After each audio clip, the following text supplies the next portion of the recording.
Oh, hi, everyone. Hopefully everyone can hear me. There's no way for you to tell me if you can't, so I guess we're just gonna hope we're good. It's great to see everyone here tonight.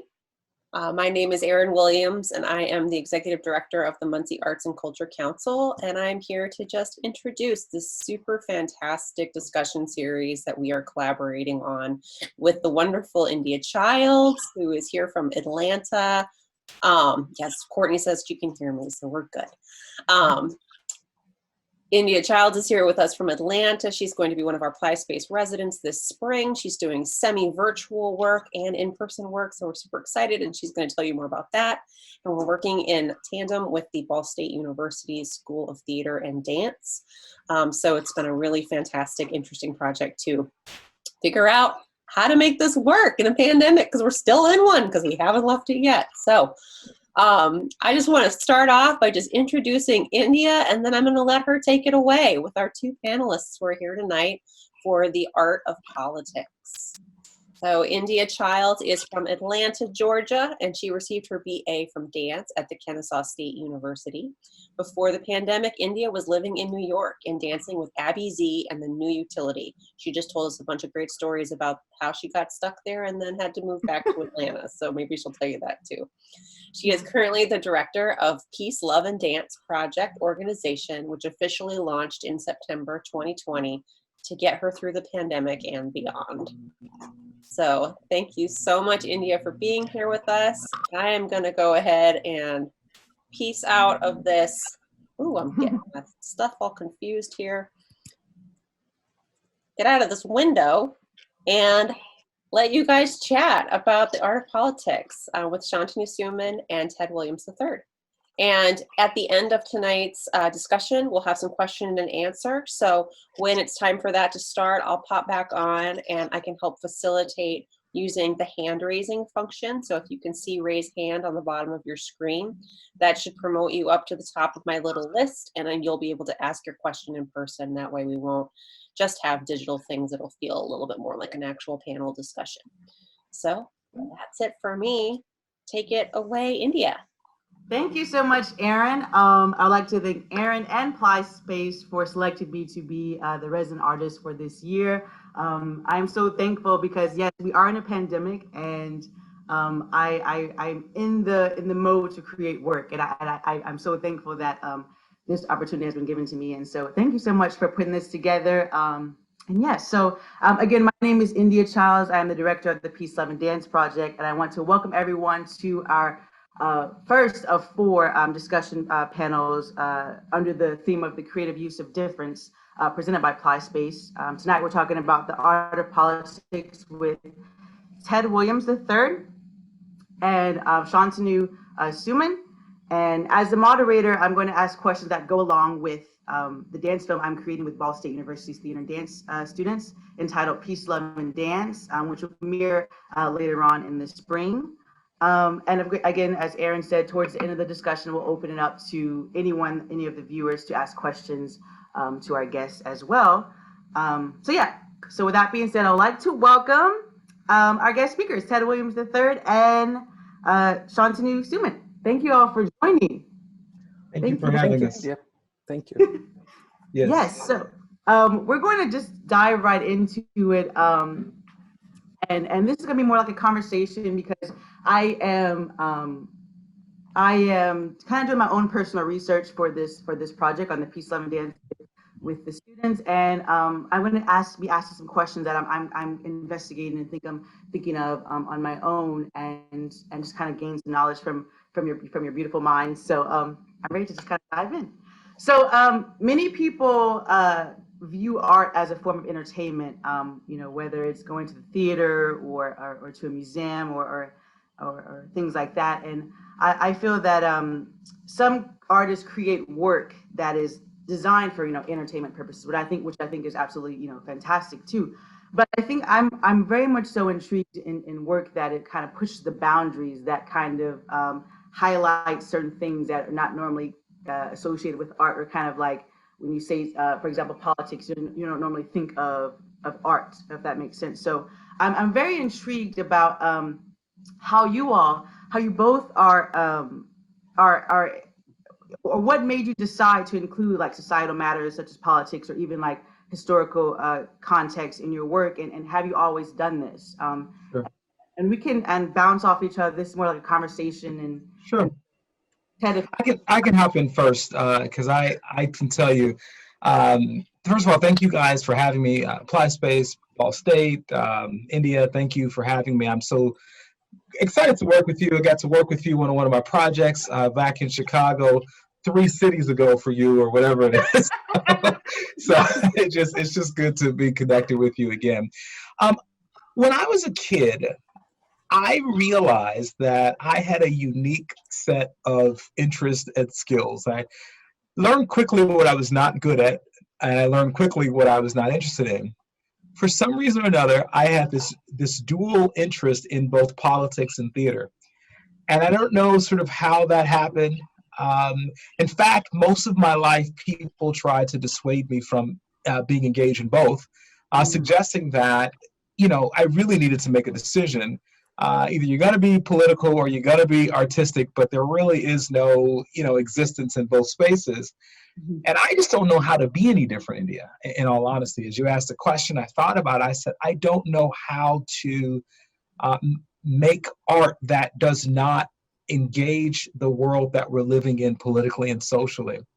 As artists, we have such a great responsibility. And my work, I write plays, I am an actor, I write musicals, and I create, I do artistic instruction for children and that sort of thing. And I can tell you that particularly but I didn't mention this, my daytime job is that I teach political science, right? In the city colleges of Chicago. And what I have learned is, particularly in the world that we're in now, in order to educate, you must entertain. Entertain only means to hold people's attention. People think that entertain means something else. And so as an educator, I am looking to entertain because I want people to hear what I have to say. And one of the strongest tools that I have, not the only one, but one of the strongest tools that I have is my theatrical art to engage, to inspire, to ignite. And so I believe, and my favorite artist, I'm going to shut up because I could literally talk about this topic forever. It's such an important topic. But the artists that excite me are those that recognize the power of this gift that we have, and they use it to uplift humanity. And that, I think, is our responsibility and obligation as people who are able to hold people's attention with our work. Yes, I agree. Shantanu, do you have anything to add to this? Thank you so much, Ted, for those words. That's absolutely amazing. I'm taking notes, everyone. I'm taking notes. So a little bit about my background, at least for some of the people who are in the attendee list, they probably know me. I'm originally from India, moved to US in 2010. I attended University of Florida for my grad school. So before I came to US, I was working and India in general, it is a previously colonized culture.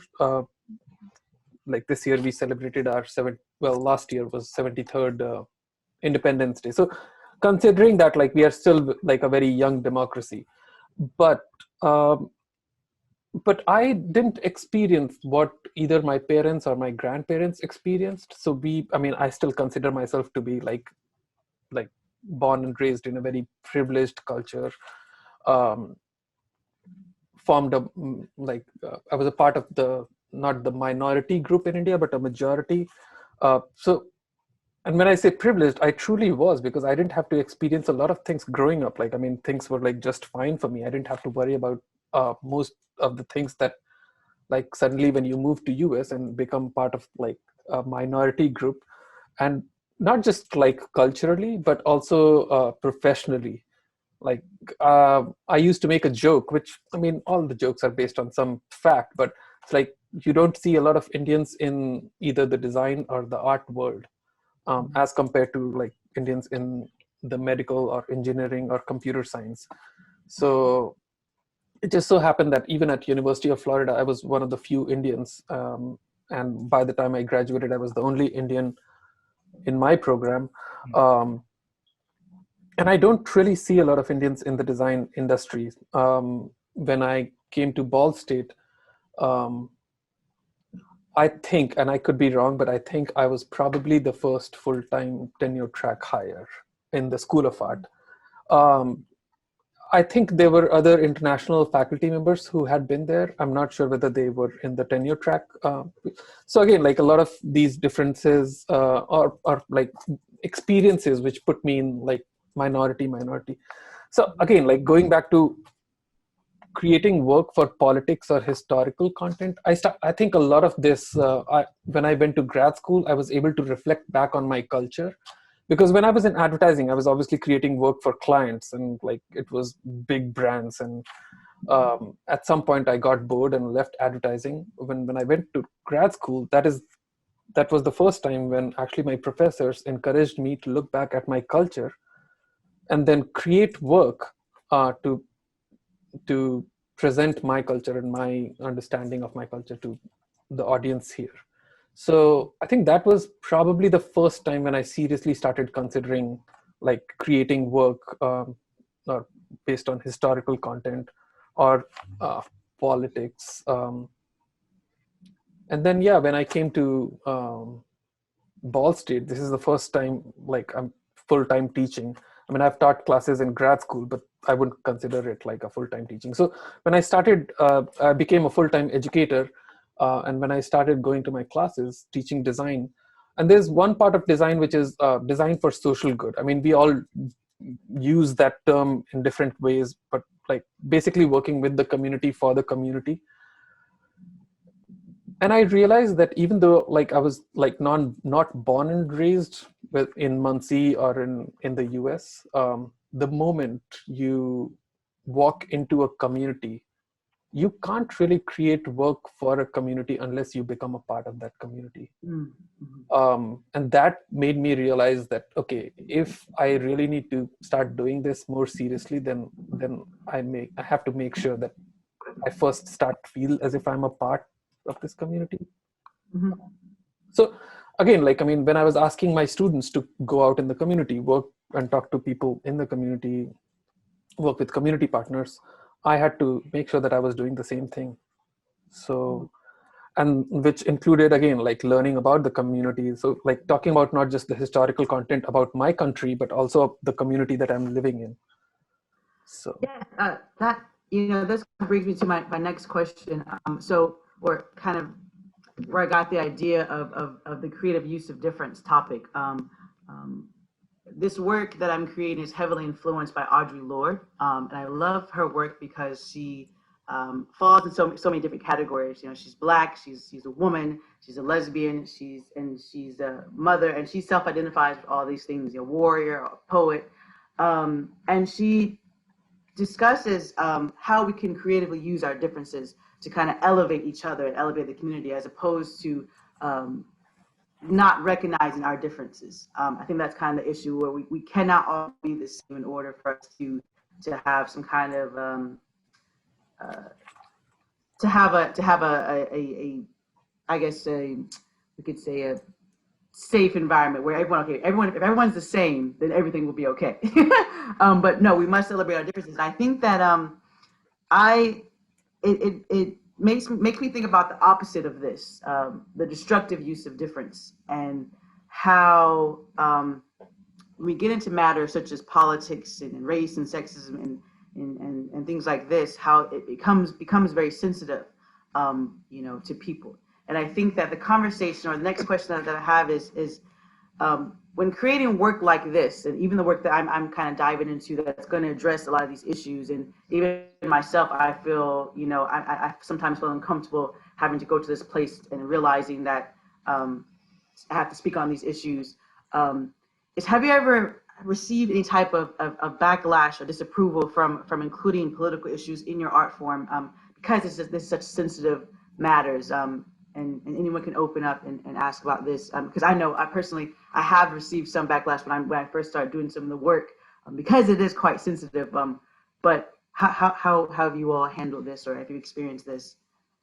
Yeah, so they say that there are two things that you should never talk to people about in polite company. and those are religion and politics. Mhm. Those happen to be my two favorite subjects. So my art reflects that, and not everybody's excited about it, right?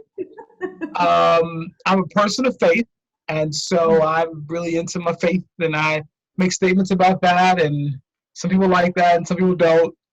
I'm a person of color, and I make lots of statements about that, and some people like it, and some people don't. I got a lot of political opinions. I make statements about that. Some people like it, and some people don't. But the beauty of the theater I love, they've already paid for the ticket. They're kind of sitting there for 2 hours. They gotta really, really hate you to get up and leave and waste that money. So, you might be able to jam just a little bit there. You don't want to give them too much, but then, you can do a little something. So, it just, it is what it is. Paul Robeson is a personal hero of mine. And for those of you guys who are not familiar with Paul Robeson, he was a singer, an actor, an activist, and really a model for integrating his art with his political work. In fact, so much so that he was blacklisted and not able to work for the last years of his life. And I have a very personal connection with him, not only artistically, but I think in many ways spiritually. He died the year that I was born.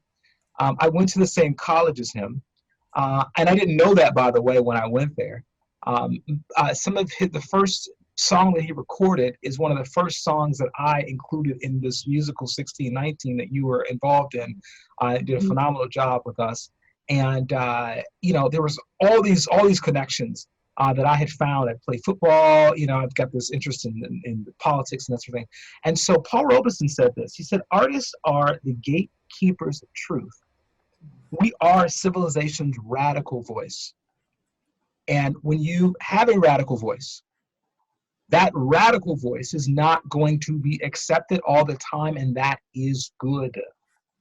We have a song in our most recent production. I've written 2 major musicals, 2 smaller musicals, a couple books, a couple of other sort of short plays and that sort of thing. And I've got a song in one of my shows recently. You're in the show, so you probably figured out. I know whatever. But there's a song in there which I won't go into detail, but it makes a statement about racial nomenclature and what people call themselves, and the labels that we wear. And the statement that I make in the song and production and dance is very in your face. And in rehearsal, people were telling me, Ted, you might want to tone this down a little bit. And I said, and I had many people come to the show and say, I love the show, I love the show. But what about that one piece right there? Why did you have to say that? And I said, because I want you to think. And I want to press you. And I'm willing to be a little unpopular to do that. And so what an awesome opportunity we have to create controversy, but also to be a space for people to have conversation, discussion, and deal with uncomfortable truths, which I think is a very important part of our lives. Mm-hmm. Yes, I definitely agree with that. And just to piggyback off that, I had the pleasure of being in Ted's work, 1619 and Journey of People. And actually from being in that work, that kind of sparked my interest of politics, because the work was so well researched and it was just so well done that it made me realize how important it is to know your history and research about this country and about things that have happened. So I've much for Ted again for having me work, because that definitely helped get my interest sparked when it comes to matters such as this, because they're so important to me, especially now. So would Shantanu, would you like to add anything? Yeah. So one thing that I want to just clarify before we get too deep into so when I talk about myself, like there would be chances when I would talk about like my history or my background from India, and then my experiences here. So, but I'll try to clarify when I'm speaking about those different cases.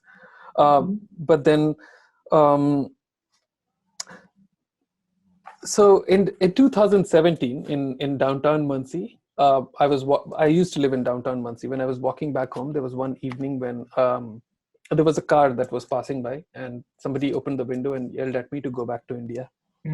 That was the first time in US that I had experienced whatever it was, whether it was fun for them or racism or whatever it was. Uh, um, so the reason why I'm sharing this is like I don't usually talk about this like openly in public forums. So like this is the first time I'm talking about it. Obviously, people who are close to me, some of them know about it. Um, I hadn't experienced anything like that. So for a moment, or for a day or two, I didn't realize what happened because I had been in the US for almost 6 or 7 years back then. And again, the reason why like I was very specific about the year is 2017 because I think all our lives changed in 2016. Uh, a lot was going on. For me, things were a little different because in 2016 is when I joined Ball State. So I had a new job and I was moving to a new city. So there were a lot of things new. There was a new pressure of like doing my work correctly in academia. So I probably wasn't aware of like all the changes. Well, I was aware. I didn't realize how serious it was until I actually experienced it. So that was kind of like, so again, this wasn't really a backlash in terms of my work because I wish like there was actually a discussion about my work. Well, talking about my work, I thankfully I'm not very famous, so I haven't experienced a lot of backlash. I'm assuming that a lot of people who are very well known in their own circles probably experience a lot more. But when I do my work, whether it's in shows or exhibition or through my social media, I very specifically use Instagram for my social media, and I keep it open. It's a public profile. I don't keep it private. Um, because if somebody has an opinion, I would actually like to discuss. And I understand that as a person, like, I mean, there can be a difference of opinion unless it's based on somebody's oppression. And that obviously, like, I mean, it like, I can't accept it. If it's based on logic, yeah, sure. Like, why not? Let's talk about it. Let's discuss. Because if nothing else, one of us will like learn more about the other person. One more thing that I want to add here is, so I moved to the US as a legal alien because that's the language that the government uses. And then now I'm a resident alien. And I want to put this, because I have a green card, so now I'm a resident alien. The problem is not with the word legal or resident. The problem is with the word alien and the language that's being used. And it's something that's coming from the government. Mm-hmm. And there's a bigger problem with like things that are allowed that is on the official paper. And again, I don't want to get into the history of where the word started and how it came into existence and how it's still continuing. But those are the kind of things that I feel are are are problematic. As I said, like, I mean, I do a lot either, most of it is actually on social media. Whenever I do some new work, I try to share it with people. Um, One more thing that I want to add to that is I usually don't like taking advice from people who don't have an identity on social media. Like a lot of times people would put like a very weird, some random picture. They won't use they will use a pseudonym.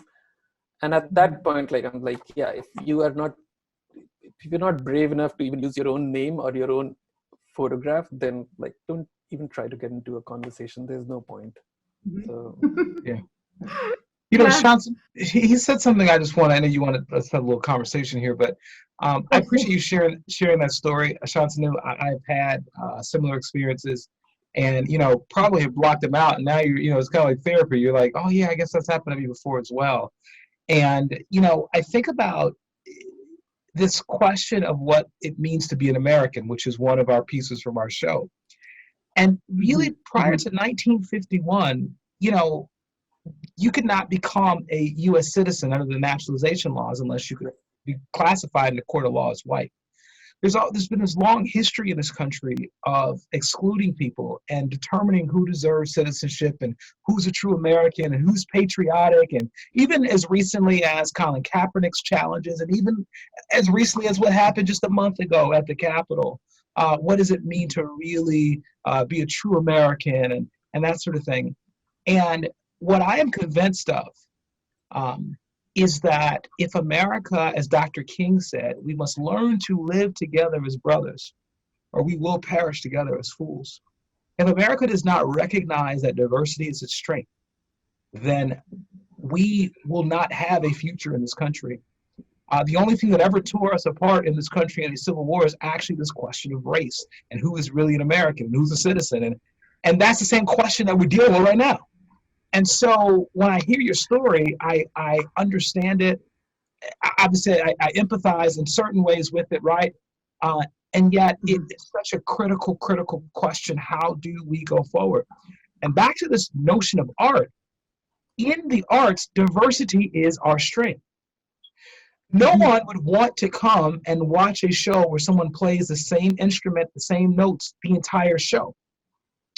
With the texture of what they're playing with sort of different notes and different styles, and then you bring different people in who have a different way of looking at it, and you put all that together, and it's like, whoa, you know.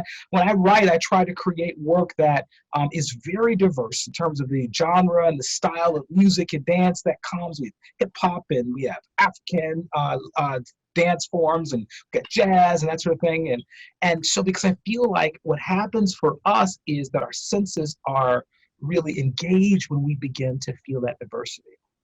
And so I'm very concerned about the swath of this country that does not see diversity as strength.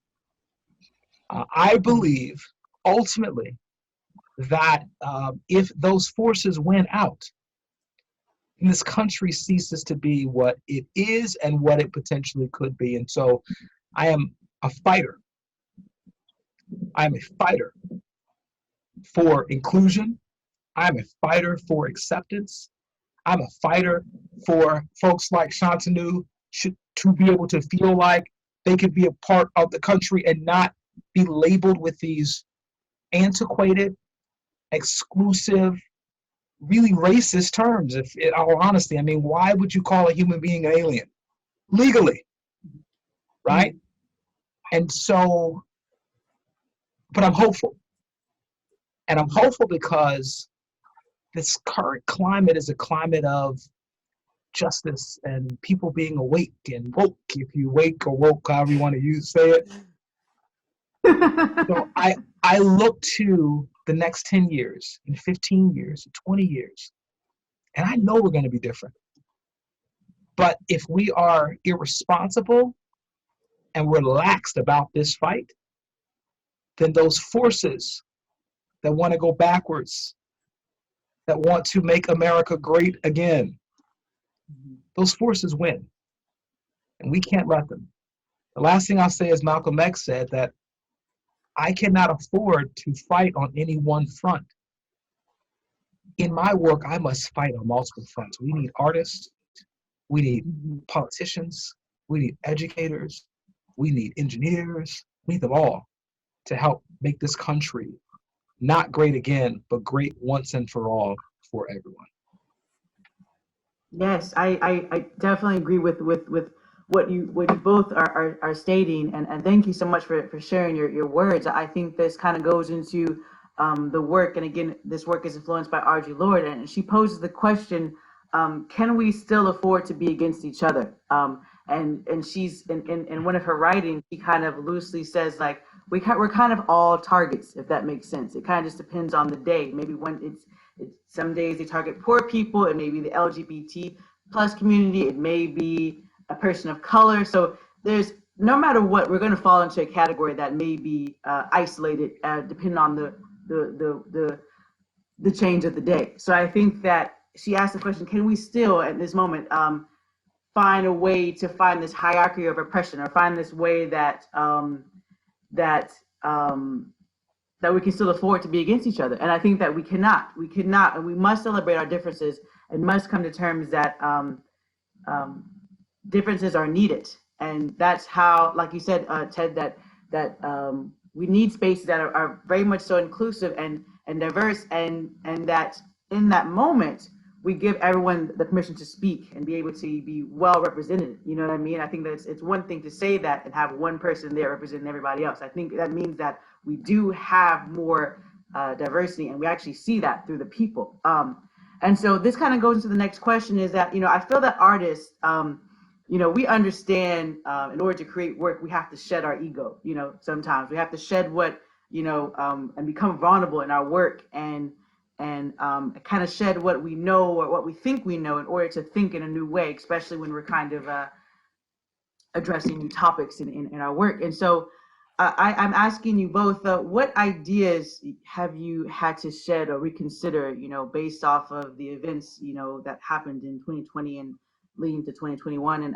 And for me, it's kind of give an example is just, I realize that, we can't get comfortable in what is considered normal, if that makes sense. And understand the difference between equality and equity, and for example, understand that it shouldn't be normal for us to see people of color or Black Americans all over social media, seeing them being murdered, and seeing police brutality, all through television and Instagram and Facebook. That shouldn't be normal, even though unfortunately this happened so many times throughout history. Sometimes you do get desensitized to seeing that, but that made me realize this is not normal behavior. This is not normal to think in this way. So what are some ideas that you've all kind of had to shed or reconsider in your mind as you kind of went through another kind of cycle in 2020 and 2021, and your thoughts on that?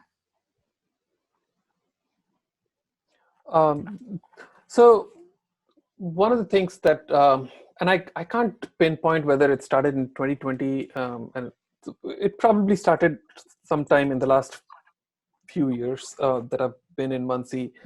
I think I've been, when I say my personal life, what I mean is like my personal professional life, as in like life of, like as an international educator.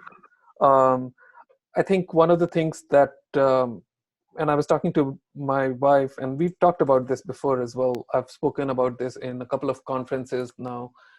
A lot of people in academia don't understand what being an international educator, I wouldn't say means, but what it takes to be an international educator. It's a lot of work. And for me, or people like me, we have to live in a system that was created by someone else who doesn't understand our life. When it comes to even like evaluation of my work, or if I can put it in the academic terms, promotion and tenure, those documents have been created by people, and I wonder if any of the international faculty were included in that discussion, because based on like when I had my work visa, I was not allowed to work outside of my organization or have any extra source of income. But as a designer, I'm expected to be productive, but I'm not allowed to be productive. And it's a very weird system where unless you are a part of that experience, you won't understand. And I was in that system. And I say was because obviously like now I have a green card, which like brings me back to my privilege, that yes, I do consider that I'm privileged. And when I use the word privileged, I don't mean to use it lightly, because like, I mean, I think all of us are privileged in some way or the other.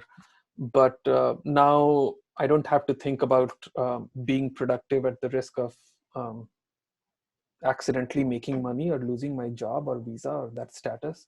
So what I'm trying to say is like, I mean, there's a lot of like lack of education or understanding of like this experience which needs to happen. So I feel like, I mean, I didn't talk about that as much, and I'm starting to talk more about it because I feel like there are a lot of people, and not just from India, but from other countries. In the last 2 or 3 years, I've actually spoken to a lot of international students who go to grad school.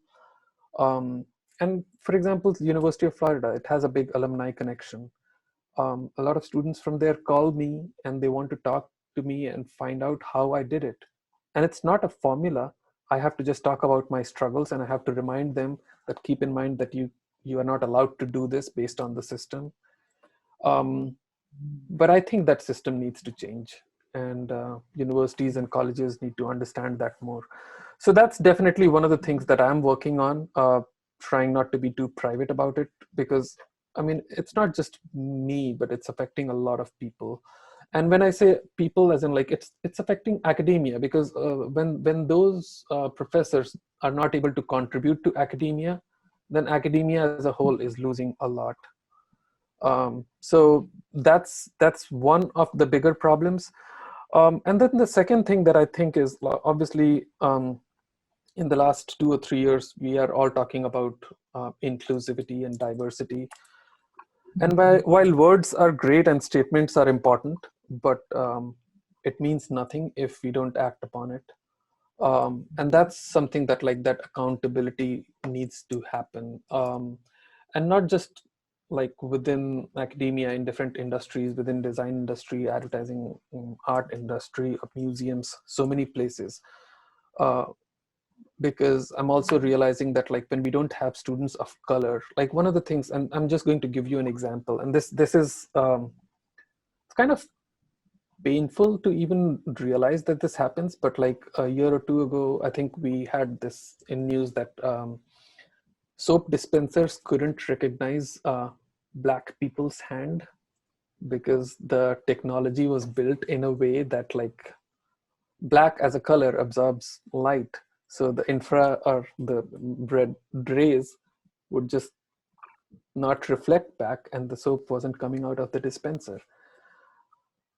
You can't, like, I mean, what I'm trying to say is, like, so we can't blame technology here.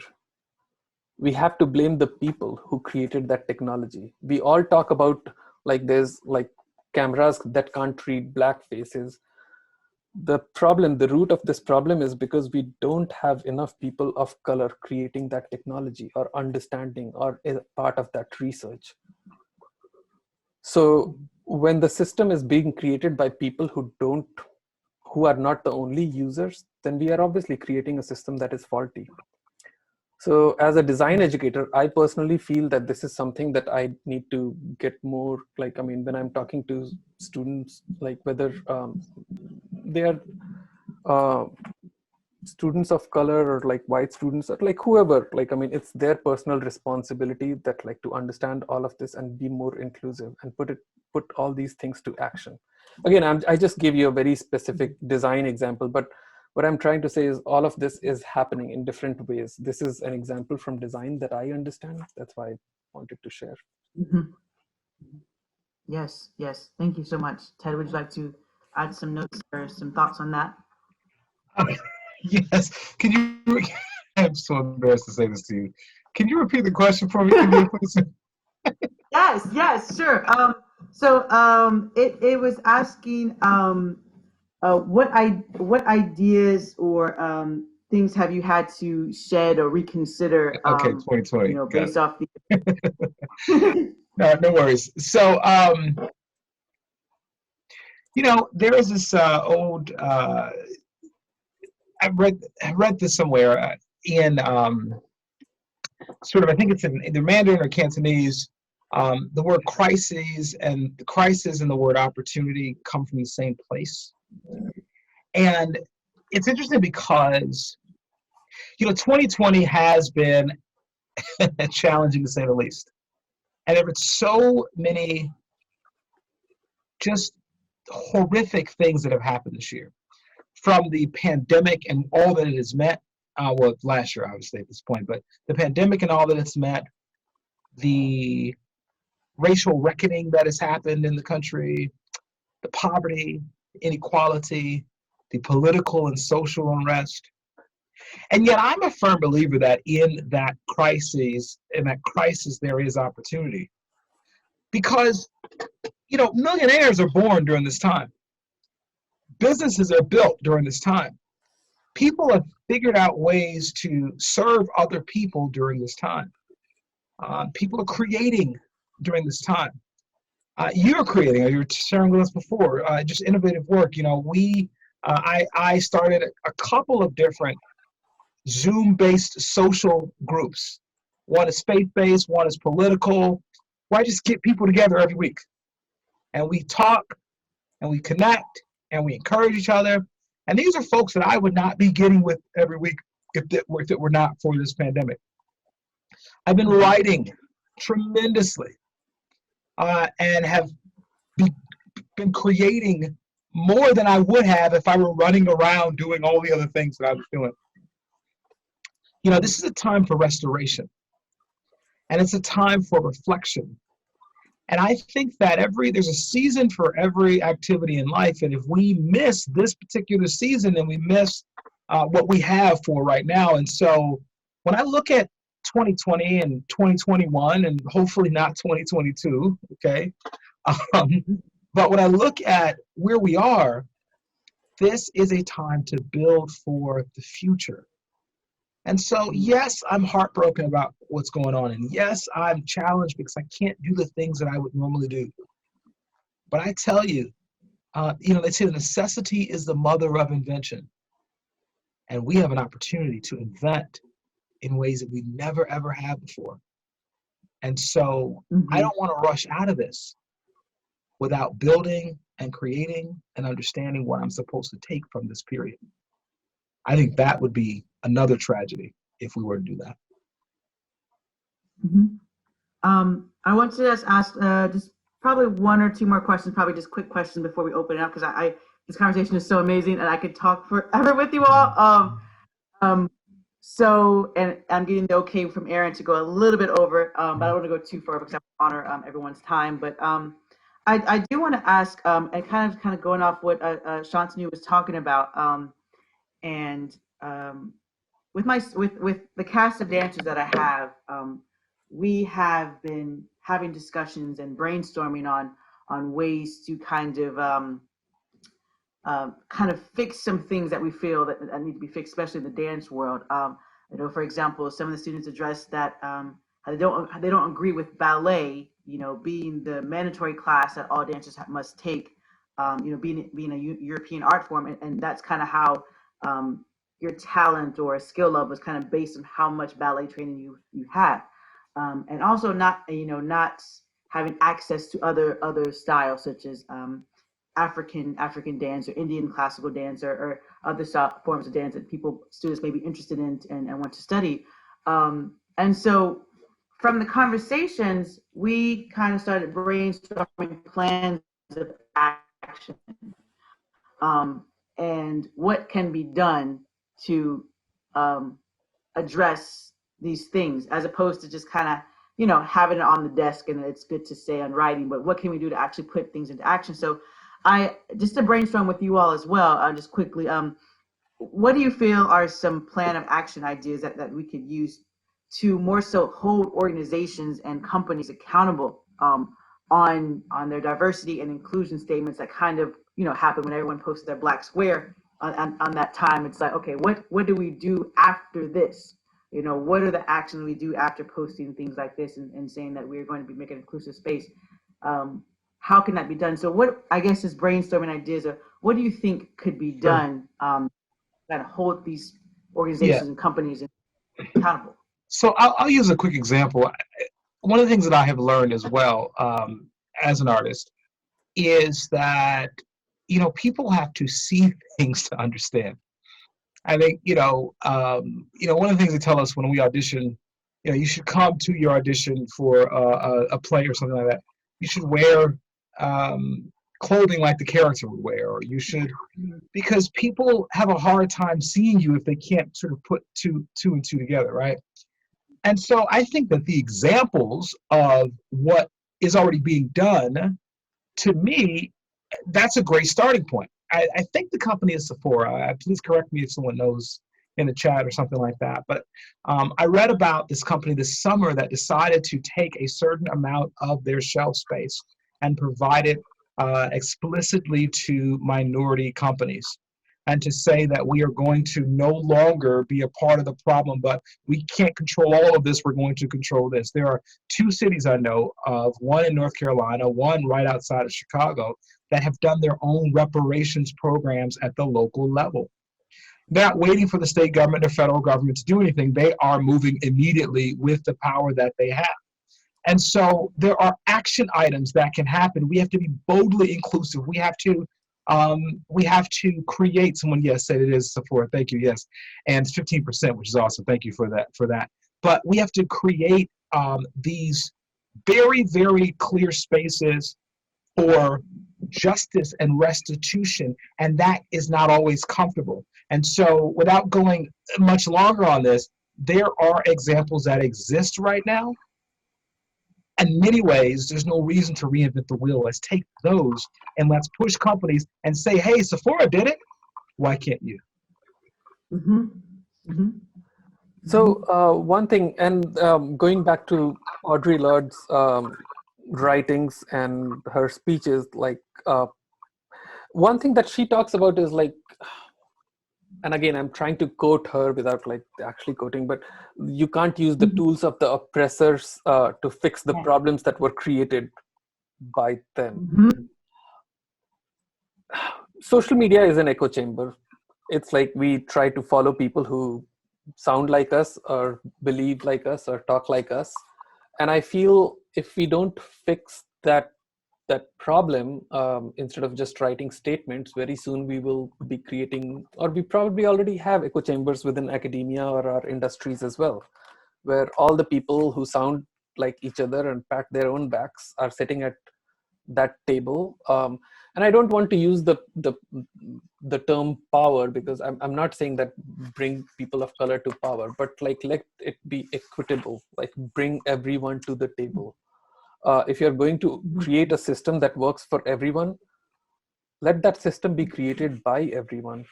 Why should a person in a PhD program or a grad program get a degree based on somebody else's understanding of what that PhD should look like? If you are going to invite students or faculty, ask them what is like, I mean, and this goes back to, again, like, I mean, coming from a colonized culture, and what effects did colonization have on several of those countries? Like, we are still stuck in that time period where we are like, I mean, even in India, like a lot of systems were created during that time, and we are in this cycle where we are not able to come out of this because like the system was created for the people in the colonized culture to fail. So how can you use that same system to come out of that system? You have to create a new system. Mm-hmm. So I think one of the things, I mean, I don't know whether it's a plan of action, but I think I'm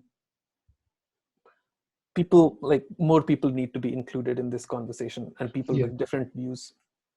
And Frederick Douglass said, power concedes nothing without a demand. So, there's no, I appreciate what Shantanu is saying. I'm not a believer that, asking or hoping and wishing. I think people have to move in action and demand that these things occur. And then sometimes, when you can't get through the door, you have to build your own house. And so, a lot of times Americans go, oh, well, why is there Black entertainment television? And why are there all these sort of separate spaces and places, HBCUs? Because there was nowhere to go historically for these folks. This was not a effort to be racist, which I've heard people argue before. It was an effort to survive. And if you're not going to let me in the place, I'm going to build my own. That's the human spirit. That's where human dignity comes into play. And so, people have this desire to be valued. And so we, in many spaces, as artists get to do as well, and other folks, entrepreneurs, you have to create your own space for your own survival, to tell your own story. I don't expect India, anyone to be able to tell my story the way that I can. So why would I get mad if you don't tell my story? It's my story. I have to tell it. Hmm. Yes, and I would like to close this out with this last question. From your work that you're all creating this, I mean, this amazing work in this conversation. I want to just, I have like, I want to keep going on and on for hours and hours because I'm being fueled by this, by this conversation. I'm asking, from your work, what message do you want to leave the viewer or audience member? So whenever you create something, what is the kind of overall thing that you want them to be left with after they see something that you have created? Ted, why don't you? Oh, okay. We're both being overly polite here. If you, Yeah, I love it. I love it. There's a Chinese proverb that I model my career after in education. It says, "What I hear, I forget. What I see, I remember. And what I do, I understand." Everything that I engage in terms of educating people, it is with the purpose of uplifting them. But there are different ways to do that. And I think the arts, what I see, I remember.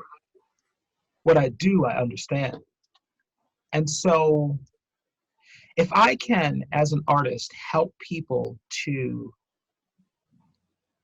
have a deeper sense of someone else's reality, take them out of their own world for a second, put them in a theater space where they're in someone else's living room for an hour and a half. Maybe, just maybe, the two things that are most lacking in our society will grow in their heart. And those two things are empathy and critical thinking. Empathy for other folks, to be able to try to understand what it's like to walk in someone else's shoes. And critical thinking, to stop before we judge and say, wait a second, wait a second, wait a second. I see the behavior, but I must ask the question why. When we look at our political issues in this country, and I'll say this in closing, but I care so much about this. I live in Chicago. And Chicago has a bad reputation around the country, which in some ways is valid, and in many ways is not. Chicago is in the just barely in the top 10 of violent cities in the country. It's actually outside of the top 10 of violent cities in the country. Excuse me, just outside of it. But when we look at sort of this per capita question, but in terms of the aggregate, right? Chicago's a big city. There's more crime, more murders, that sort of thing. But when you look at a lot of smaller cities around the country, there are a number of them that are much more violent than Chicago. So here's the issue. When I have this conversation with people, they always go, "Oh, these people are killing each other, doing this, da da da da da. Let's lock them up. Let's, what the heck, as President Trump would say, is going on in Chicago? Da da da da." But if he had empathy and critical thinking, empathy to say, what must it be like to grow up in a community in which you don't have access to good education, and your family structure was broken before you walked into the world, and you're walking down the street and looking at broken glass, and what must this do to a human being? And then critical thinking to ask the question why this phenomenon is replicated across the country, all over the place. Why are certain communities disenfranchised? If you stop and ask the question why, use critical thinking, you might be able to get to a solution that does not include individual judgment only. And so as artists, if we can press this, critical thinking and empathy, and get people out of themselves, I think we can change the world. And I know that sounds cliche. I know it does. But it's true.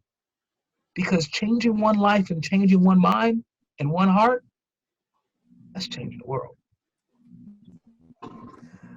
Well, I don't know. Right. I mean, that's amazing. I don't know if I have too much to add to that. So I don't think I can even top that. So I'll just end this with this personal note, like just about me and like coming from India and my culture. One of the things in grad school is like when I was working on this personal project, which was about like the automobile decoration in India. It was a very interesting thing. My professors in grad school said that that I should present my culture to the people here, that I should represent India in some way. Um, when I do my work, a lot of it is inspired by India. There are messages, there are meanings, and while I like or where I do appreciate all the likes and shares and comments on social media, it would be nice to have conversations. I think I was encouraged in grad school to share my story, and as much as I share my story, I think a lot of that story is still within me, or that meaning, unless we actually get into a conversation. So again, coming from a different country altogether, if you really want to understand that culture, you will need to engage with those people. So if you want to understand about me or a little bit about India from my perspective, then we will need to get into a conversation. It can be Zoom for now because of the pandemic, but hopefully soon in person. But yeah, that's the only thing that I can say about after all the amazing things that Ted shared. Yes, and I want to thank you both, Shantanu and Ted, for diving deep into this conversation. And I think that from what we can conclude from this is that the conversation that we're having, these need to happen more. And then from there, like Ted was saying, we kind of look to what's working out there, what's happening, and even Audre Lorde says this too, and what Ted about, we're not going to keep reinventing the wheel. And what Shantanu was saying is that we can't keep using the master's tools that try to dismantle the house. It's that's what Audre Lorde said. We have to use our creative sense of difference and be able to then, once we celebrate our differences, then we can be able to get to this quote unquote promised land that we're all searching for, I think. So with that being said, does anybody have any questions? The floor is open, and Aaron's going to help facilitate this if anybody has any questions. And you can raise your hand, and then I think we'll be able to see some of the questions. Okay, so we do have a question, and it comes from Jennifer Rice Snow. She asks, who are some artists and designers who have created work about political issues that have inspired you? And I don't have to go first on this, Shantanu. If you want to go, it's fine. Or yeah, please. One thing that I would say though is, as much as I like to remember the names of all the artists and designers, there's a lot, and this is just like a personal habit. Like, I don't remember the names of the artists so much as I remember their work. And that's how I see my work as well. I would rather have people remember me through my work than my name. So if you want me to share like a PDF or a link with all the amazing work that inspires me, I can definitely do that. But this is probably my shortcoming. I'm not very good with names. I'll throw just a couple here. Probably ain't the greatest either, but I will say that most recently, because if you asked me this question 3 weeks ago, I would have had a different answer. But I just saw the film American Skin last week, and it was very inspiring. And I realized that Nate Parker, with his work, as controversial as it is, both that and Birth of a Nation, is someone that, as a actor and writer, I am very currently inspired by and excited that he's using his platform for what he's doing. Historically, Paul Robeson is really a hero of mine. I love James Brown as a businessman and as an artist. I love Fela. And just the work that, my gosh, that he did. And actually, I know this will be a funny, controversial one, but as a kid, I grew up as a like Michael Jackson nut, the king of pop. And most people don't look at him as very political. But if you see some of his work later in his life, and I know he's unbelievably eccentric, there are some statements there that are very powerful, and there's some business there that was done behind the scenes that was very revolutionary. And so those are some of the artists that inspired me. Another question comes from Mel. She says, what advice might you give young developing artists based off of your experiences creating art that surrounds or sparks discussion on politics, religion, culture, and personal histories? Learn, learn, study, learn, study, learn, study, learn. You only have, as an artist, have something to give to people if there's something inside of here and inside of here. If there's nothing going on inside of here or inside of here, then you don't have anything to give that is transformative. When you do spend that time developing yourself, your art bubbles over. And you can't stop from giving it because it's just there. You don't even have a choice. We're only vessels, folks. That's all we are. And we carry these things inside of us. And I believe that we are called to just share this. So I would say, I mean, I'm constantly reading, I'm constantly thinking, I'm constantly writing. And my art is just a manifestation of those things. And I would also say, don't be afraid to be you. Everybody else is taken. There's only one you. And sometimes, unfortunately, it takes us years to figure that out, doesn't it? I think for me, here's a funny thing. I'll say this real quickly. My father's a car dealer, or was a car dealer when I was growing up. He was a shoe salesman. Now he's retired. And for years, I was afraid to say that I was an artist because I thought it was flighty.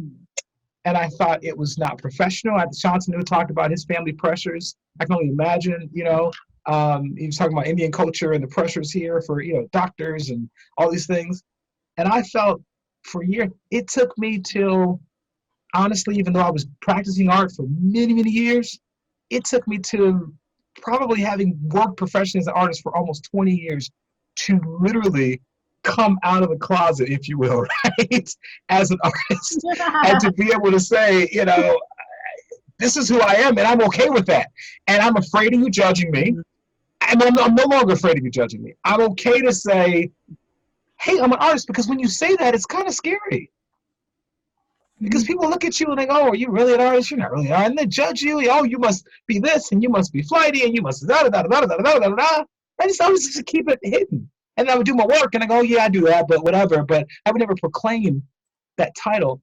And it took me a while to do that. And if I could go back in life, I would have claimed it earlier, because I would not have allowed fear of what other people thought to stop what was in my heart. Mm-hmm. Yeah, it's interesting what Ted, you were saying about like claiming to be an artist. I think my problem was a little similar yet different. I think it was a problem of, well, in India is known for obviously all the textile and clothes. So whenever I told people that I'm a designer, people mistook me for being a fashion designer or a textile designer, because that was the understanding.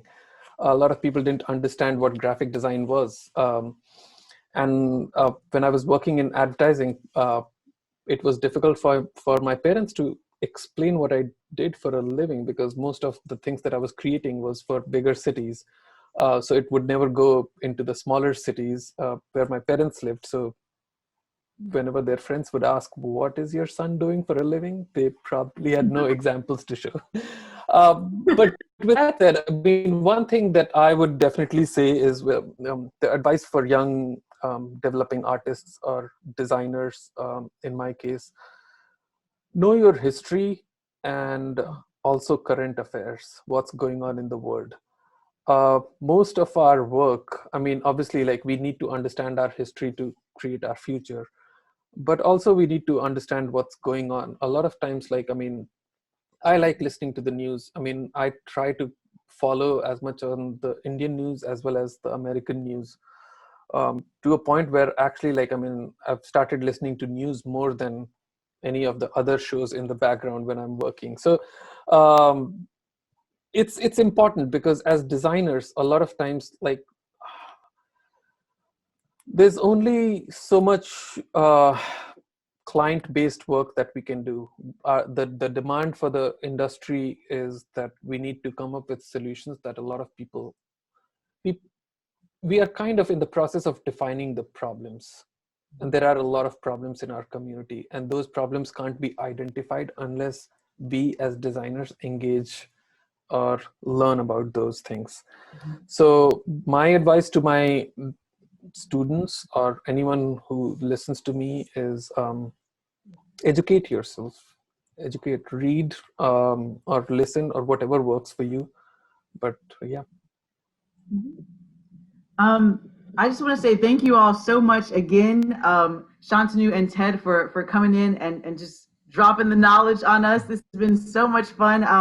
I would like to thank Aaron from PlySpace again for putting this all together. I know we went over time, but I think that it was well deserved because we needed to hear these important statements and have a chance for everyone to ask questions. So thank you all for joining. Aaron, would you like to say anything before we wrap it all up? I did just want to say thank you also. And I wanted to thank all three of you for being so honest with your experiences and your commentary. I think it means everything to have this information just be something that we can talk about in public, and have people have conversations and dialogue is so important. I just want to let everybody else know in the chat in the room that we have 3 more of these amazing conversations coming up, one every Thursday for the next 3 weeks. So if you really enjoyed what you heard today, every week is going to have a different topic. You can learn more on our website, which is at plyspace.org/PLD for Peace, Love, Dance. That's why it's PLD, if you weren't sure. We also have all of our information on Facebook as well. We tried to stream this to Facebook tonight and it didn't work very well. So we will try again next time. And if you miss it, we will try to get you in to the Facebook stream that way. So we hope you'll join us again. And thanks a lot. And just also quickly, thank you to Ball State for making this possible. And thank you to the National Endowment for the Arts that helps to fund some of our programs. So that's it. Thanks, everybody. Thank you all so guys. much. Thank you. Everyone Thank have a you, good everyone. night. Thank you, thank you, thank you.